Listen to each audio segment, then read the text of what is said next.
Bonjour tout le monde, j'espère que vous allez bien. On se retrouve comme chaque dimanche pour les énergies de la semaine prochaine qui sera la semaine du 2 au 8 mars. Comme toujours, vous avez deux choix, l'aventurine verte ou la métiste. J'ai utilisé le tarot de Delphes, le Sweet Blossom le Normand et mon oracle spirituel. Et on traîne pas, on y va, c'est parti. Et on y va pour le choix 1, l'aventurine verte. J'ai du mal avec le nom des pierres ce matin. C'est une semaine avec des énergies un petit peu de conflit, un petit peu beaucoup, j'ai envie de dire, de conflit. Est-ce que vous mettez fin à une situation, une relation? C'est ce que me laisse penser ce 5 de bâton, l'as de coupe à l'envers, et ici on a le 4 de bâton à l'envers. C'est un peu dommage d'avoir notre as et le 4 de bâton comme ça à l'envers. À la base, ce sont des bonnes cartes. Mais le fait que ce soit à l'envers, on a des blocages, on a des choses comme ça. Et j'ai la sensation que c'est dû à un relationnel, en fait. Une situation, en tout cas, que vous coupez, que vous laissez derrière. Je pense que ça vous oblige, cette rupture, que ce soit d'une situation ou d'une personne, mais je vois bien d'une personne, hein, je sais pas pourquoi. De toute façon, c'est lié. Souvent, s'il y a une personne qui va pas, c'est qu'il y a une situation qui va pas. Ça vous oblige, oui, c'est ce que j'étais en train de dire, avec le 2 de bâton, à, comment dire, reprendre les choses en main, pardon, revoir un peu vos plans. Vous voyez ce que je veux dire? D'un coup, il faut reprogrammer un petit peu la manière dont était programmée la suite des événements. J'ai l'impression que cette rupture, entre guillemets, en soi, elle n'est pas forcément complètement négative. C'est comme si c'était un mal pour un bien. Parce que déjà, le fait avec le 2 de bâton de reprendre un peu les choses en main, du coup, j'ai l'impression vraiment que si c'est un associé dans un projet que vous laissez tomber, entre guillemets, avec qui vous initiez cette rupture, en fait, vous allez probablement pouvoir reprendre ce projet en main à votre manière. Et peut-être que c'était votre idée à la base, et qu'en fait, la tierce personne, là, elle mettait un peu le bazar dans tout ça. Et pouvoir reprendre un petit peu tout sous votre contrôle, c'est peut-être pas totalement négatif. Si c'est une rupture amicale, par exemple, ou amoureuse, eh bien, en fait, vous allez pouvoir aller vers de nouvelles aventures, vers des personnes beaucoup plus saines. Et c'est un peu ce que me dit ce 10 de denier ici. On est dans des relations saines, mais aussi dans une situation matérielle plus saine. Alors, on va pas tout de suite dire l'argent, machin, simplement une situation matérielle. Donc, la situation du projet, par exemple, en elle-même. D'un coup, vous avez les mains sur la manière de gérer tout ça, de gérer ce projet, de gérer avec qui vous allez travailler, avec qui vous allez pouvoir faire avancer les choses. Le 10 de bâton, quand je l'ai vu, il m'a fait une sensation en mode cette carte s'y prête beaucoup. En plus, vous voyez la demoiselle, enfin le personnage, parce que pas très. Bon, il y a les cheveux indiquent une demoiselle quand même. On a ce personnage qui a les bâtons comme ça dans ses mains, entre ses bras comme ça, et l'impression, vous avez que elle lâche tout d'un coup. Là, elle l'a pas encore fait, mais elle est sur le point de le faire. Elle a envie de tout lâcher. Elle a envie et elle a besoin de tout lâcher, comme si elle lâchait enfin des semaines, voire des mois de retenue, de je prends sur moi, je fais des concessions, des compromis, je me dis que c'est comme ça que ça doit se passer. Et là, vous en pouvez plus, vraiment. Tant pis si ça vous isole, tant pis s'il y a une période un peu de solitude, de blocage, s'il faut un petit peu de temps pour justement reprendre ces choses en main, remettre sur les rails que vous auriez voulu suivre. Non, tant pis, vous lâchez tout en fait.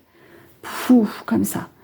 Tant pis si, vraiment, là c'est en mode, tant pis s'il faut, tant pis, tant pis, tant pis, tant pis, si c'est un peu comme repartir entre guillemets de zéro, s'il faut reprendre un peu tout, presque du début, c'est jamais le cas, hein, mais voilà, vous lâchez tout.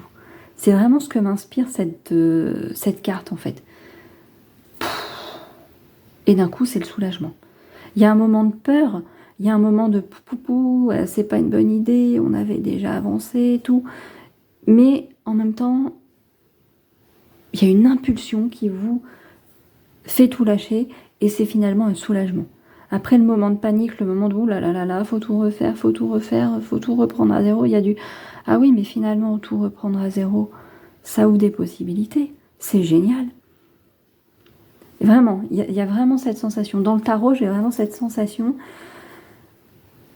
Il y a du conflit, il y a de la rupture qui se prépare si elle n'est pas faite, mais ça va alléger. Vous allez poser vos 10 bâtons. Vraiment. Je pense que le point de rupture est cette semaine. Avec le petit Lenormand, on a ces messages ici et des messages positifs avec la lettre. On a ou un contrat, on a... Et d'ailleurs, avec cette faux qui arrive derrière, on a cette notion peut-être un peu de rupture aussi. Peut-être, on a cette notion de rupture, de faucher quelque chose, de couper quelque chose. Et j'ai l'impression que c'est une coupure positive. On en revient à ça, en fait. Donc vous rompez un contrat, une association, une relation, quelque chose qui était plus ou moins officiel. Et... mais c'est positif en fait. Et vous allez vous recentrer dans le cœur ici. Vous allez aller vers quelque chose de beaucoup plus... voilà. Et peut-être même que vous allez... le livre est très lié au secret. Vous allez peut-être apprendre que si c'est une rupture d'une association professionnelle, de trucs comme ça, vous allez peut-être apprendre, comprendre que la personne n'était pas forcément très honnête avec vous.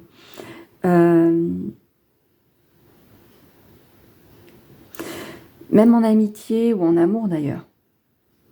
Peut-être que vous allez vous rendre compte que c'est pas qu'on essayait de vous tromper, mais comment dire les choses?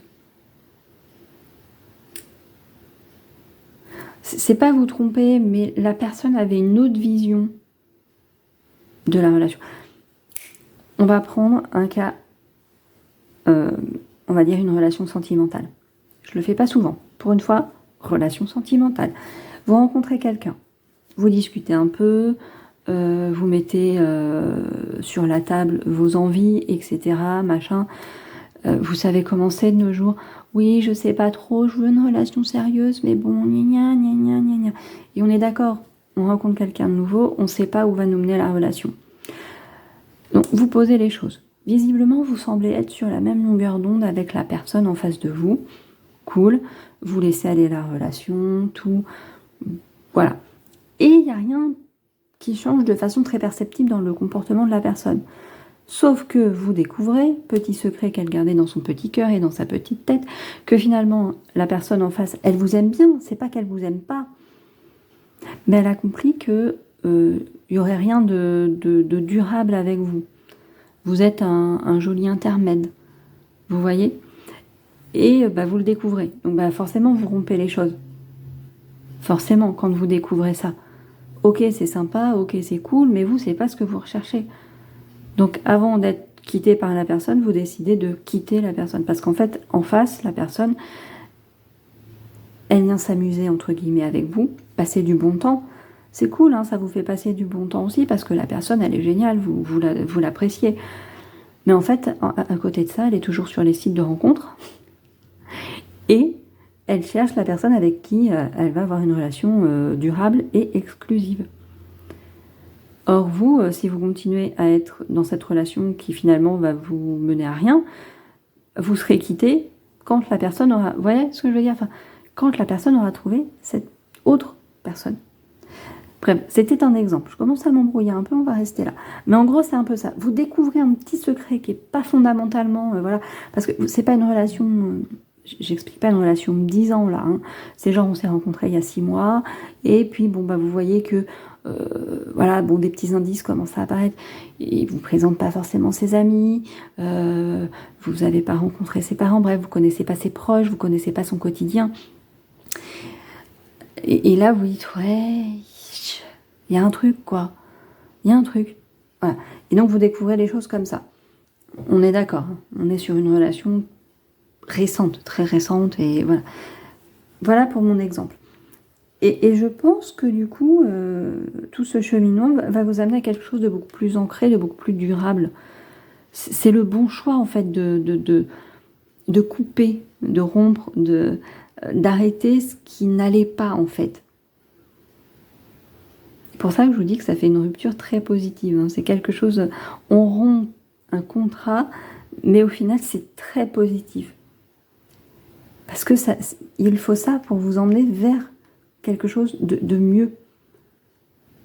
Vous ne pouvez pas être la nana que l'on cache constamment, ou l'homme que l'on cache. Ce n'est pas possible. On est vraiment dans cette notion de message, hein, parce qu'ici, on a l'oiseau avec je reçois un message.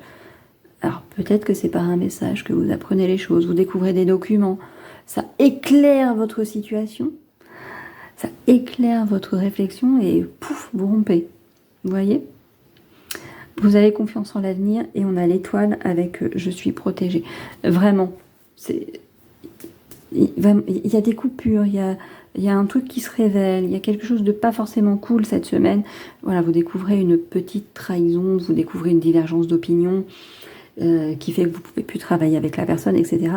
Mais en fait, c'est vraiment un soulagement. Vraiment, ce 10 de bâton ici, on lâche tout. Et du coup, c'est très positif. Et c'est parti pour le choix numéro 2, l'améthyste. On a le 6 de bâton à l'envers. Le 6 de bâton à l'endroit, normalement, c'est les victoires, c'est tout ça. Donc, je n'ai pas regardé le livret, mais j'ose imaginer qu'à l'envers, il indique qu'au contraire, on est plutôt, entre guillemets, dans une situation d'échec, de blocage. Et ça va assez bien avec les autres cartes que nous avons à l'envers. Ici, l'ermite et ici, le pape. On est vraiment dans des situations d'isolement. On est... en rupture un peu avec l'école, les lois, les règles, avec son extérieur en fait. Et du coup, ça va assez bien. Il y a une situation qui semble vous mettre en échec. Et à côté de ça, on a aussi des cartes comme avec l'étoile qui indique que vous êtes protégé, il y a quand même de l'espoir, il y a une sortie de secours. Oui, le début était pareil. Il y a une sortie de secours. Mais il y a aussi ce besoin du 4 d'épée de se reposer, de revoir un peu les choses dans leur perspective. Enfin voilà, c'est pas évident. C'est comme si la lumière de l'ermite ici ne vous guidait plus. Elle est à l'envers, elle fonctionne plus. Voilà, elle est en panne. On a le cavalier de denier, qui pourtant est plutôt positif aussi, mais alors je pense qu'il est complètement... voilà, et on va vraiment avoir cette notion de lenteur. Alors c'est peut-être une situation un peu de blocage, de rupture, de solitude, d'isolement, qui peut éventuellement durer un petit peu sur les semaines qui viennent, ou peut-être qu'elle dure depuis quelques semaines passées. C'est pas impossible. En attendant, c'est pas forcément... malgré l'étoile qu'on a ici, j'ai l'impression que c'est pas forcément très confortable. Il y a vraiment cette sensation de retrait là, on n'est pas en mode action ici. Dans le choix numéro 1, on l'était beaucoup plus. Ça bougeait un peu. Là, on n'y est pas du tout. Il y a quelque chose qui nous met vraiment en retrait. Alors, en soi, c'est mieux, hein, des fois, pour ça, peut-être aussi que l'étoile est là, elle vous dit que ce retrait un peu obligé, un peu forcé, bah, finalement, il est plutôt positif, hein, parce que ça sert à rien d'aller foncer dans les quilles si c'est négatif pour vous, en fait. Voilà, il n'y a pas d'utilité à aller se mettre encore plus, entre guillemets, en danger. Voilà, non. Vaut mieux rester en retrait si c'est utile, si c'est nécessaire, si c'est ce qui est le plus juste actuellement. Mais vraiment, il y a cette notion de... on reste... voilà, il y a quelque chose de cassé, j'allais dire. Peut-être que vous avez quelque chose de cassé dans votre vie, quelque chose à réparer, des choses à revoir dans votre organisation, dans votre façon de penser, dans réfléchir sur votre entourage, je sais pas, voilà, ça peut être très vaste, très très vaste. Pourtant, effectivement, je parle de votre entourage, ça tombe très bien. Est-ce que c'est lui qui vous cause des petits soucis qui semblent vous, du coup, vous obliger à vous mettre en retrait? Je ne sais pas. Pourquoi je dis que ça tombe très bien? Parce qu'on a le jardin. Le jardin, c'est les relations sociales, vous voyez, c'est un peu tout ça. Et ça tombe d'autant plus bien que parce que dans mon oracle spirituel, on a cette carte de la horde. Et la horde, c'est l'entourage aussi, c'est je suis bien entourée. On est sur une question d'entourage. Mais on voit, avec le petit Lenormand, mine de rien, qu'on a un entourage qui peut poser des petits soucis, parce qu'on a les souris, c'est les petits tracas. C'est pas grave, mais c'est les petits tracas. On a la verge, ça peut être les disputes quand même. Et on a les nuages. Donc on a des petits cas. Ou alors, attention, est-ce que votre entourage ne se fait pas de soucis pour vous? Parce qu'il vous voit dans la difficulté. Vous voyez? Peut-être que votre entourage voit que vous êtes dans une période difficile, il n'en connaît pas forcément la raison, et il s'inquiète. C'est pas impossible. Avec la tour, ici, dans ce tirage-là, je dirais que ça vient renforcer cette notion d'isolement. On se met dans notre tour, voilà, c'est boum, boum. On veut voir personne, on veut discuter avec personne, non, on veut pas. Vraiment, ça vient renforcer cette notion d'isolement. Donc vous avez peut-être un entourage qui essaie de venir vers vous, mais vous voulez pas. Vous n'êtes pas prêt à ça encore. Et on a la cigogne. Alors c'est très, très, très marrant d'avoir la cigogne ici, parce que moi, généralement, je l'interprète comme un déménagement, mais là, on n'est pas sur une notion de déménagement, bien évidemment. On a le changement, on a le mouvement, la transition. Est-ce que la fin de semaine vous apportera un petit renouveau, un changement? Vous allez enfin vous ouvrir,